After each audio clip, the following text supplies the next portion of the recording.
Ndërtimi i stadiumit të Shkodrës po ndeshet sërish me probleme. Janë rreth 8 objekte që do të prishen, prej të cilave biznese dhe shtëpi banimi vila, pasi në total janë 4.000 m2 që parashikohet të bëhet parkimi i stadiumit.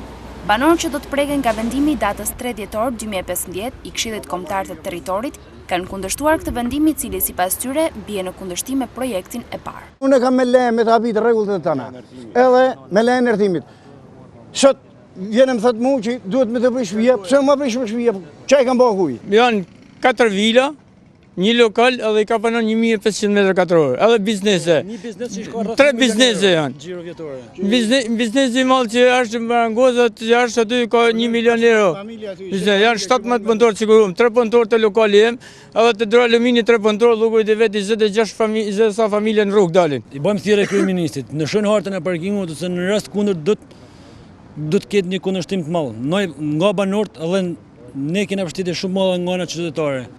Nga ana tjetër, sipas avokatit të familjeve që do të prishen shtëpitë, Kastriot Haxhi, ka një sër shkeljesh ligjore që janë kryer.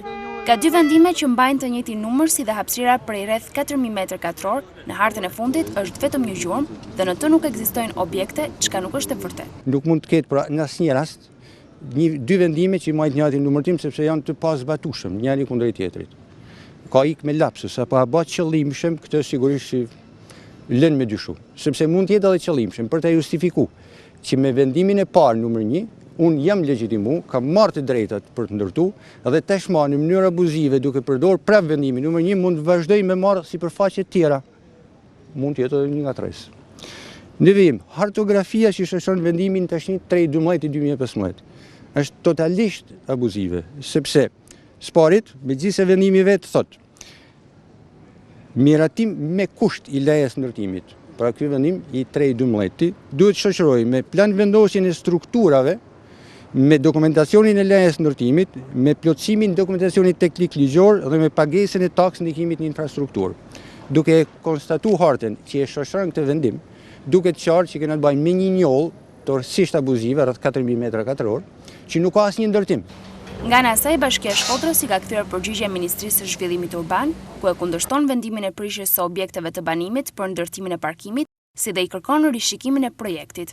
Në shkresën zyrtare që mban firmën e kryetares së Bashkisë Shkodër, Voltana Ademi, mes të tjerash thuhet: Sa më sipër kërkojmë ndryshimin e gjurmës së shpronësimit të menduar për parkim, duke propozuar hapësirë më të përshtatshme për funksionimin e parkimit me pak kosto dhe pasoja sociale. Ju bëjmë dije se parkimi i propozuar nga ana juaj sjell pasoja sociale dhe ekonomike. Shëmbjet e godinave të bizneseve dhe objekteve të banimit, sado që bëhet fjalë për vlerësim të shpronësimit, nuk do përmbush asnjëherë koston dhe dëmin e shkaktuar.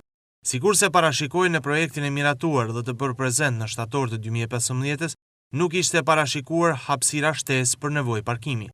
Prandaj kërkojmë nga ana juaj rishikimin e projektit dhe hapësirës së parkimit në funksionim të stadiumit, duke vlerësuar me seriozitet pasojat dhe kostot që aktualisht janë prezente dhe shqetësuese për banorët dhe bizneset.